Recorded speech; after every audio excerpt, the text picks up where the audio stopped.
All right, good morning, Chair Postman, members, Garrett Bollendroff, staff and guests. The lobbies are open and the recording's begun. Thanks, Dustin. Good morning, everybody. We'll convene the Liquor and Cannabis Board Caucus meeting for December 5th, 2023. Our first item up, we are going to review a proposed memorandum of agreement between the LCB and the Stillaguamish Tribe of Indians. And to do that for us is Dr. Marla Conwell, our tribal and government liaison, who's right here. I'm just going to move this over since there you go. Turn it over to you. Good morning, board members Bollendroff and Garrett, and all of our audience present. I'm happy to present a new memorandum of agreement with the Stillaguamish tribe to provide liquor services under an umbrella MOA, which pulls their two stores and their casino together under one agreement, so that they will now have an agreement with the Liquor and Cannabis Board to process all of their liquor sales. And it's taken a while to get there. We have a document that we feel is very strong. It meets all of the qualifications, and we're looking forward to signing it hopefully tomorrow. Are there any questions? I don't see any. So tomorrow, we would actually, we take a vote and then we would sign. So, okay. Do we expect any guests from the Stillaguamish tomorrow, do you think? I have asked them, and Alyssa was finding out this morning, if they want to be present virtually or in person. Okay. I would imagine if they do, it will be virtually. And I asked her to email Dustin and myself and let me know if they want to speak as well or just watch. Great. Okay, good. Yeah, and we can talk about it a little bit more tomorrow than we do it, but it's a good agreement. I was able to work with the team on it a little bit, and I think it respects both sides' sovereignty and the government-to-government relationships. It holds the issues that we, feel really strongly about in all of these agreements. But I also think showed some real creative thinking and ability to negotiate with our government-to-government partners. So I look forward to tomorrow. Thank you. Thanks for the work on it too, Marla. Really appreciate it. Okay, our next item is policy and rules team updates and some board meeting prep. Cassidy, I'm going to just turn it over to you. I'm not sure which we're doing first here, perhaps introducing our new employee. Yes. But Cassidy West, we'll turn it over to you. Thank you. And I am in at the Canner conference and having some technical difficulties with internet over here, so can't turn my camera on. Okay. But yes, thank you. Good morning. I would love to introduce Denise, who is our new rules coordinator. She started on November 16th. And Denise, would you mind just saying a few words about what your background is and why you're excited to be working at LCB with us? Yes, good morning. Hello, everyone. Yeah, great to be here. Just a little background about myself. I previously worked many years with the Washington State Department of Health, mainly in their division of environmental health, and then also as an epidemiology in their division of health statistics. And most recently, I worked in the private sector for consulting firms, so have a little background from that perspective also, and I'm just excited to be here and learn about all the very interesting policy issues that you guys have to deal with. So great. Well, welcome. We're excited to have you. I love the background at DOH. I think that's a great fit for what we're doing here, and you got the right experience to look at that. The important question is it Laflamme? Yes. Okay, yes, Laflamme is the way to go. Yes, thank you. Okay, I'll do my best to remember that. Well, welcome aboard. We're really glad to have you. Thank you, and thanks, David, for that. Okay, I'll go ahead and start with cannabis rules updates. We have a petition for rulemaking that will be presented. Jeff has been working on that, and he'll be presenting that on the 20th. And just as a reminder, that is a petition to extend the certificate of analysis expiration date from 12 to 18 months. We have not received any public comments from anybody about whether there's an interest in, the policy matter or not interest in it or how it's affecting them. So I do encourage people to do that. And we'll take comments all the way up until the 15th, and you can send those to the rules inbox. And so that's rules@lcb.wa.gov. Any questions about the petition? I would just say, I know I don't count as sort of public comment, but I'm interested in it. And you and I have talked about it a little bit. I hope if people have thoughts about it, one way or the other, they will share them with us, because I think it's something that could be helpful to at least part of the industry, and perhaps with not downside to our role in protecting the public safety and public health and making sure the product is always clean. So yeah, I'm hoping we can just keep encouraging people and thinking about it. And I look forward to Jeff's presentation on the 20th. Great, thanks. Okay, so I'll move over to rulemaking updates. First THC bill, and that's 5367. So most immediately, we'll be holding stakeholder engagement in December. So GovDelivery message will be going out either later this week or early next week, and we'll be discussing kind of big topics, and I have some specific questions. And then we'll do a second round of stakeholder engagement, probably in early January. We'll actually review a set of proposed draft rules. So the first engagement session will be held on the 15th of December, and the second will be on the 19th. And those are going to have the same information. So if you can't attend one, people can attend the other one. Yeah, so we'll in the GovDelivery message, I have kind of an overview of some topics so people can start thinking about that ahead of time. And of course, we'll post that on our laws and rules webpage as well. Let's see, social equity. We're still on track to have the CR 102 in April, upcoming for that, and still to be determined on when that will actually, on when this will occur, but stakeholder engagement is going to be a big part of that. So hopefully we'll start that in late January, February, maybe earlier. That would be great. So I'll keep you updated on that. Sampling, so that's vendor educational and internal quality control samples. We had to put that one on pause for a second to take care of this petition. So once that is presented, we'll pick that back up and looking at a 102 in January. And then Daniel will be presenting a CR 102 also in January, tentatively, on medical cannabis endorsements. And that was a petition we received from John Kingsbury that you all approved. And with that, actually, I'm going to pass it to Daniel so he can give an update on the alcohol rule projects he's working on, and then provide a brief overview of the beer to go petition and his 102 for the 54 or alcohol delivery in Mass 13. Any questions before Daniel takes over? No, don't see any. Thank you. Great, thank you. Yeah, I'll just, because I'm going to be giving extensive updates on the 5448 Mass 13 rulemaking, the petition on beer to go endorsements. The other alcohol rule project we're working on currently is on trade area, amending the trade area rule. And we had some great stakeholder engagement and great tribal collaborative rule discussions.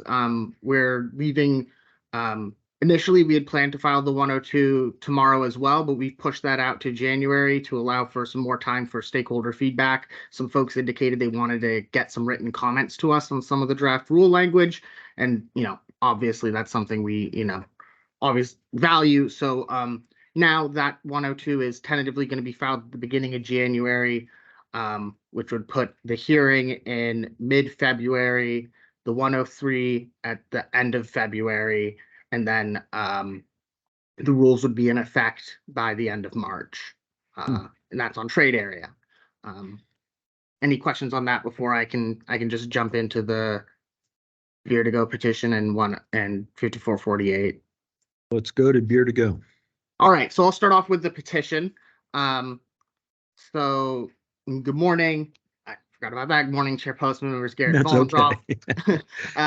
So the director's office is going to be recommending tomorrow that we deny this petition for rulemaking, primarily because we don't believe that we have the authority to do what's being asked without legislative direction or change of existing statutes. On October 9th, Brogan Adams of Cosmic Bottles submitted the petition asking to create a new rule on what they describe as a beer to go endorsement. Shortly after receiving this petition, I consulted with internal staff and I responded saying, wanting to clarify that under existing rules and framework, beer actually can be sold to go as long as it's accompanied by a meal as described in RCW 6624-710, which I'll be talking a lot more about when I preview the 102 for tomorrow. And also under existing regulation WAC 314-03-500. And the petitioner responded, appreciating the information, but clarifying that their petition was requesting to create an endorsement without an accompanying rule requirement. Without an accompanying meal. They wanted the ability to just sell beer to go without a meal with it. The LCB's rulemaking authority over endorsements extends to those created by the legislature and codified in statute.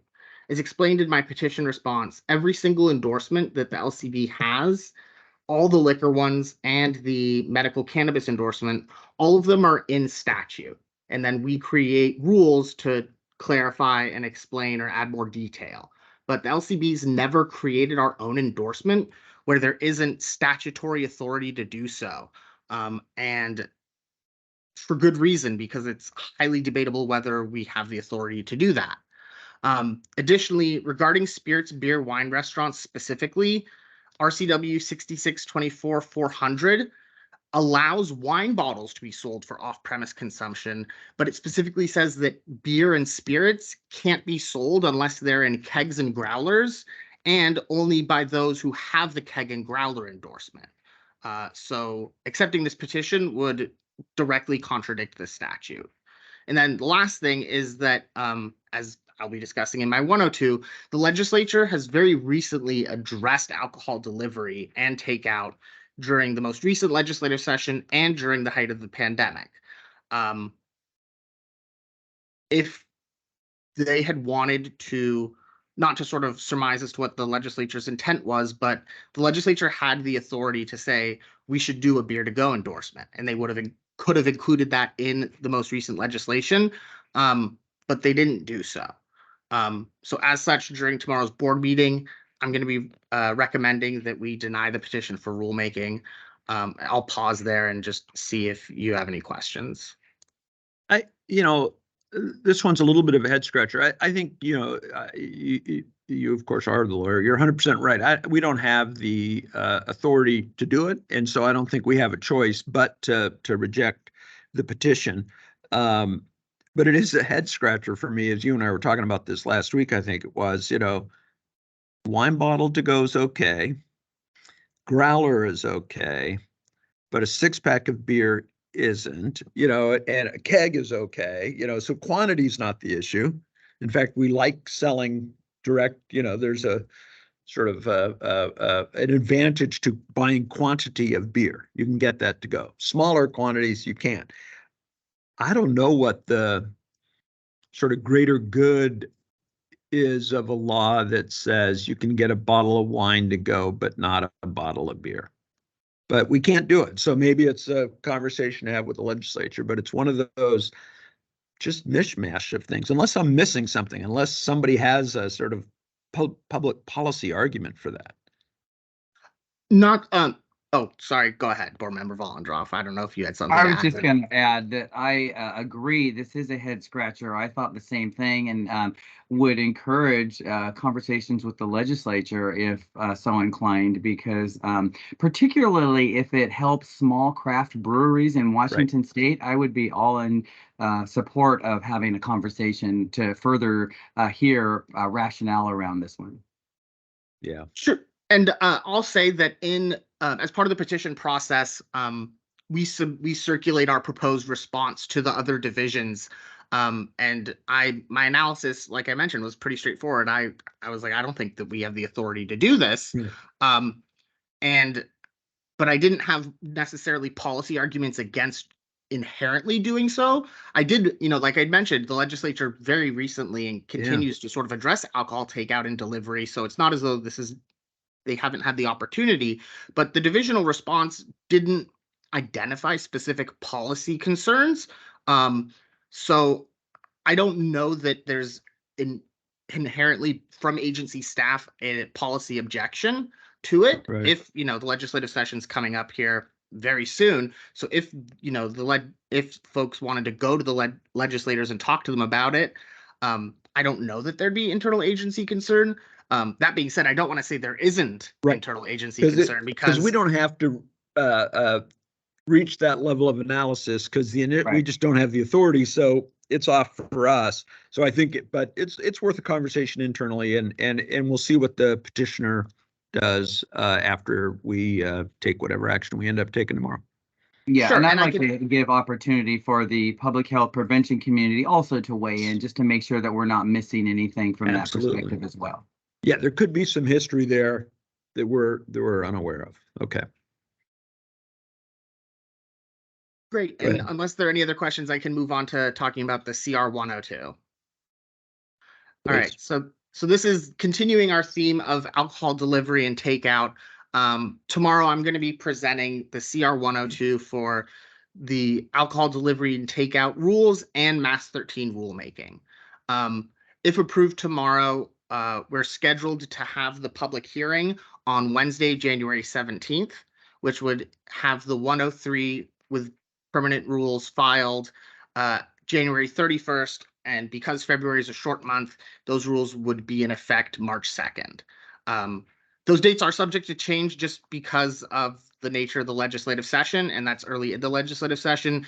If it turns out, there's a regulated substances and gaming hearing the morning of the 17th, then we may have to shuffle things around, but that's tentatively what our schedule looks like.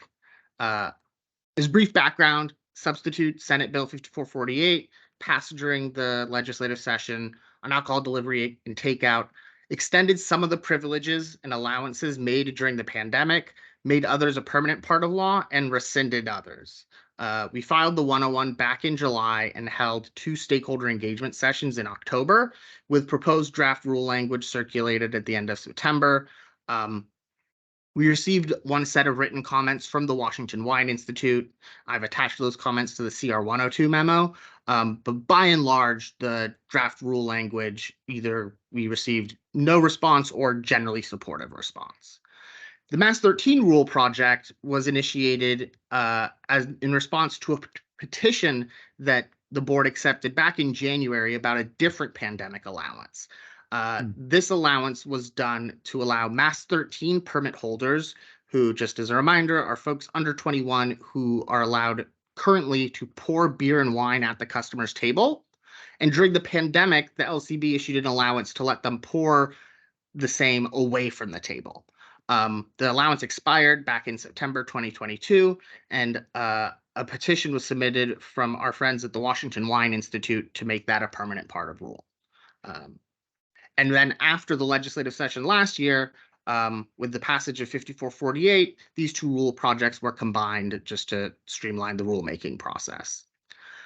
So the rule changes I proposed, or that we're proposing, fall into sort of 5 broad categories that I'll go into more detail on tomorrow. First one is adding references to our new alcohol delivery and takeout statute, which is RCW 66-24-710. Distinguishing the new alcohol delivery endorsements from existing takeout and delivery privileges. Third category is ready to drink cocktails. Fourth category is consolidating our outdoor service rules.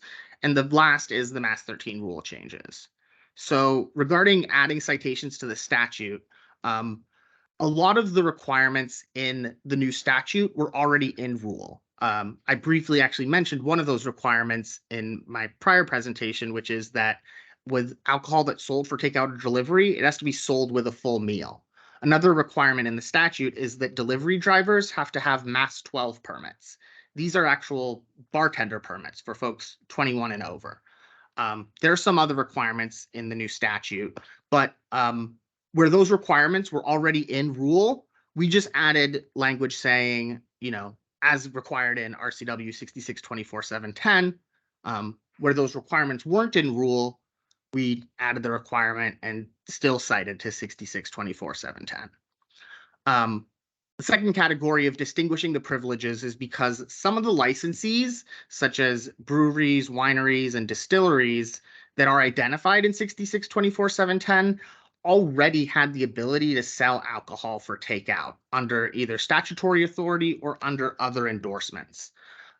This created some confusion because then we had these licensees, in theory, had the ability to sell alcohol for takeout under two different endorsements. And depending which endorsement was being used, the requirements were different. So, for example, like I mentioned, with 6624-710, there has to be a meal that goes with it.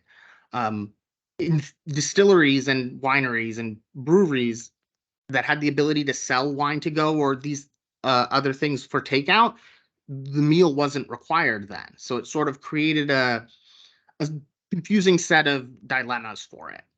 To resolve this, we've removed some rule language to clarify that this set of rules only applies to this endorsement. And we also created a new rule that I have to be honest, I'm actually pretty proud of. It's a chart, and it's going to be a proposed new rule 314-03-600. And what it is it's a simple sort of yes-no chart that identifies different types of licensees on one axis, different endorsements on another axis, and says, if this licensee is using this endorsement, is a meal required? And then the second question is third-party delivery prohibited? Because that was another part of 6624-710. And it's just sort of yes, no, or a little asterisk that says kind of yes, kind of no, but giving a caveat. And so this was something that was sort of come up because licensing division and customer service has been getting a lot of questions about this, about, oh, so do I have to include a meal with this or not? Because previously I didn't have to, but now it kind of looks like I might have to. So that's been something, and I think that's going to be really helpful for folks. Another category is ready to drink cocktails. And so these are also known as RTD cocktails. These have become increasingly popular. You can get them at grocery stores. These are things like, little canned mojitos or little bottles of margarita or whatever it is. And they've been also the subject of frequent question. And that's mostly just because a lot of the rules and statutes that are written, these things weren't around at the time. So being able to address some of these questions in the context of delivery involved stating which set of rules apply, as well as providing a definition for ready-to-drink cocktails. This is something that was done sort of later in the rulemaking process, so we haven't gotten quite as much stakeholder feedback on this aspect of it, but these are only proposed rules, and there'll be plenty of time for feedback before the public hearing and during the public hearing. Regarding the outdoor service rules. So currently there are two outdoor service rules that happened in part because of the pandemic. The second one was meant as a temporary extension, and then those rules were really popular, and so the legislature decided to make those temporary extension rules permanent, but then you ended up with two permanent rules on outdoor service, which is confusing to licensees and agency staff because you have to look back and forth at both rules. So to streamline this, we're just combining them into one big rule. And the last set of changes is the Mass 13 rule changes. And we're proposing just doing what the petition asked, which is amending the rule language to make this temporary allowance a permanent part of rule. It would allow Mass 13 permit holders to open and pour beer and wine away from the customer's table, with the caveat that they aren't entering a age-restricted area or an area that we've prohibited folks under 21 from being in. The main concern there is we don't want the Mass 13 permit holders going behind the bar for longer than they're already allowed to do so. There's a little bit of internal agency debate about this from a policy perspective, but I'm going to go into more detail on that tomorrow. Thank you. I know that was a lot, and I'm going to take a drink of water, and I'm also happy to answer any questions.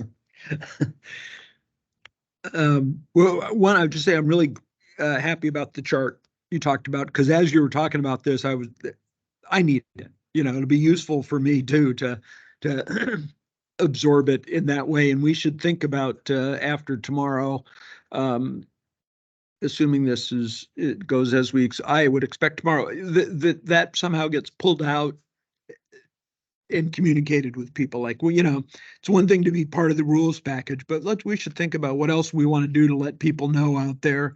Rules are changing. Here's how you can know what's the right thing to do. So yeah, I think that's cool. Okay, I think we will hold other conversation until tomorrow then.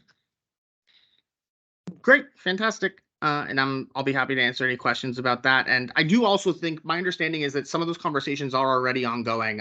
Licensing division, I think, has been hosting question sessions and explanatory sessions about the new rules with different stakeholder groups. So, but explaining these new rules is definitely going to be a process.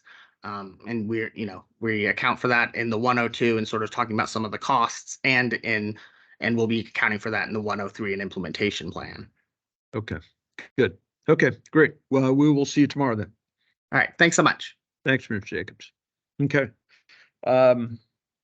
That takes us to the end of the agenda. One, though, I noticed today, just before I was coming out, today is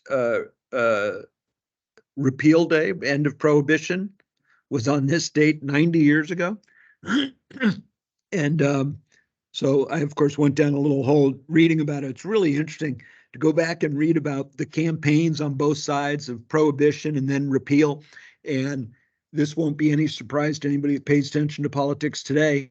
Both sides heavily financed by like huge business interests, seemingly not from a business angle, but from wherever their kind of feelings about alcohol were. So the DuPonts, the Rockefellers, the Dodge brothers, all these big industrialists of that age were on both sides. Rockefeller switched. He was pro-prohibition for a long time. Sorry, I'm losing my voice for some reason. And then Rockefeller switched and came to the repeal side. There was all this debate about, even after repeal, whether prohibition did what it was supposed to, which was to try to reduce illness and violence and criminal activity and all these things that we still talk about around the prohibitions that we have had and how we manage these things. And I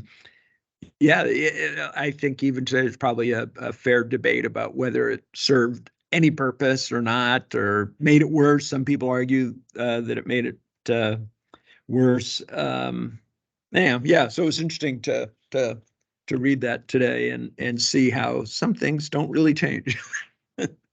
It's all part of it. So, and then let's talk about scheduling just a little bit, just to make sure we all know where we're going to be. We are going to have another board meeting on the 20th. We'll have a caucus on the 19th. I think we'll all be here for that. And then the week after that, I'm going to take off that week. So Tuesday, and you are too. Okay. So I think we'll cancel the caucus for that Tuesday, which is 26. Yeah, 26. So we'll just take that off the books now. And then the next next caucus would be January 2nd. January 2nd, with a board meeting on the 3rd, which I guess we'll just keep for now and see what we have waiting for us at the first of the year, if that makes sense to everybody. And then we will have litigation review next week. I don't know about, I guess we should talk about that with the review team and see if I just don't want us to get too backed up. So if we do have a quorum for those days, we should probably go ahead and try to do it because we'll get behind. Okay, that's what I had. Anything else from anybody? Dustin or members? No. Okay, cool. Well, enjoy Prohibition Repeal Day. And we will see you tomorrow for what sounds like a pretty hefty agenda for December. So we'll see you then. With that, we'll adjourn the caucus for the whatever date it is, December 5th. We'll say that. Okay. Bye, guys. See you later. See you Thank tomorrow. you. Bye. Yeah, bye-bye. Thank you.